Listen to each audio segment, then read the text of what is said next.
Welcome to the Salmon Runs YouTube. Enjoy the video. You begin by confirming power and connectivity. This matters because tracking needs a live signal. Sign in to the associated Google or Apple account on another device and open Find My Device or Find My iPhone immediately.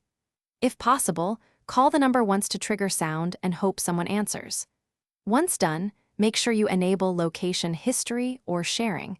That increases precision. Keep your account credentials handy and note the device model so you can match results quickly.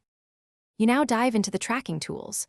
Open Find My Device or Find My iPhone and allow it to refresh location. This shows the last known point and signal strength.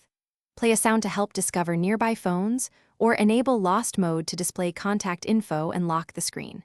If the phone is offline, watch the map for updates and check carrier location pages and apps like Google Maps Timeline or Family Sharing. Once located, avoid confronting anyone alone. Plan retrieval safely. You finish by choosing recovery or protection. If the device is nearby, approach safely or ask someone to meet. If it's clearly in another person's possession or stolen, contact police and provide the EMA. If privacy is the priority, remotely erase the device to protect data and then notify your carrier to suspend service. Make sure to keep checking the finder. If location fails repeatedly, use the EMA with your carrier and escalate to law enforcement. This one step often breaks a deadlock. Thanks for watching. Consider subscribing if we helped you.